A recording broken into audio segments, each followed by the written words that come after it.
आदरणीय धर्म प्रेमी सज्जनों, सादर नमस्ते। मैं जेठालाल विश्वकर्मा आप सभी का हार्दिक स्वागत करता हूँ। रामायण अयोध्या कांड सर्ग 56। महर्षि वाल्मीकि जी रामायण में कहते हैं कि पिताजी को उनके भवन में ना देख राजकुमार भरत जी अपनी माता का दर्शन करने के लिए उनके गृह में गए। बहुत दिन के पश्चात प्रवास से लौटे हुए अपने प्रिय पुत्र भरत को देख कैकेयी हर्षित होकर सोने के आसन से उठ खड़ी हुई।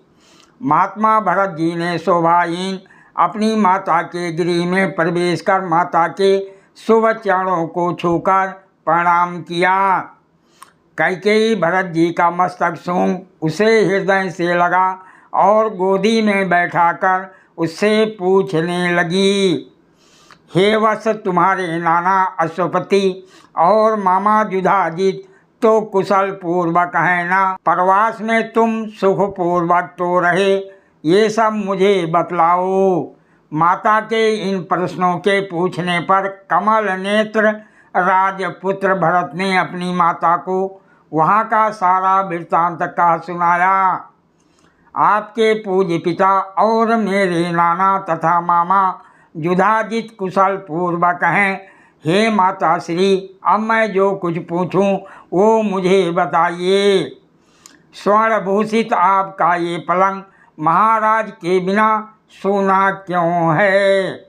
राजकीय भृत्यवर्ग भी मुझे प्रसन्न दिखाई नहीं दे रहे हैं।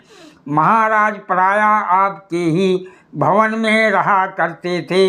यही समझकर मैं उनके दर्शन करने के लिए यहाँ आया था, किंतु मैं उन्हें यहाँ भी नहीं देख रहा हूँ। मुझे बताओ कि पिताजी कहाँ हैं?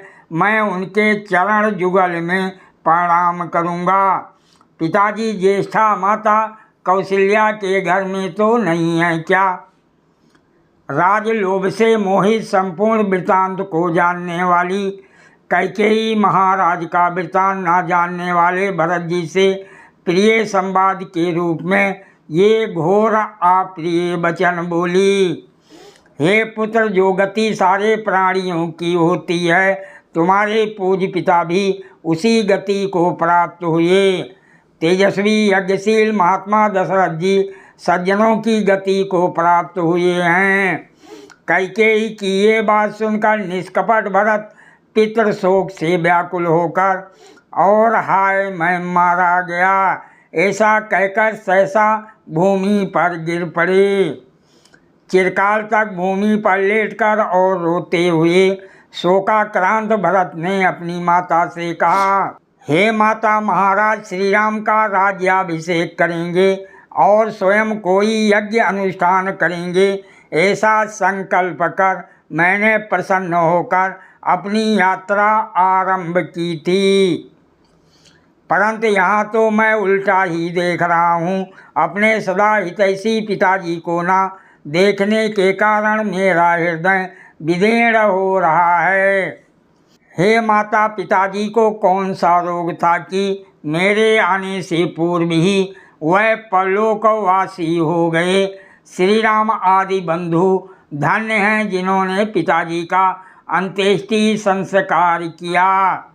हाय महाराज का वो सुख स्पर्शी हाथ जो मेरे धूल धूसरित शरीर को झाड़ा करता था, अब कहाँ गया?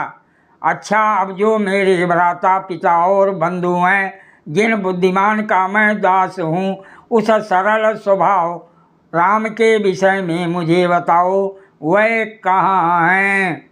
धर्म अनुरागी और विवेकी जनों के लिए बड़ा भाई ही पिता के तुल्य होता है। इस समय वही मेरा आश्रय है, मैं उनकी चरण वंदना करूँगा।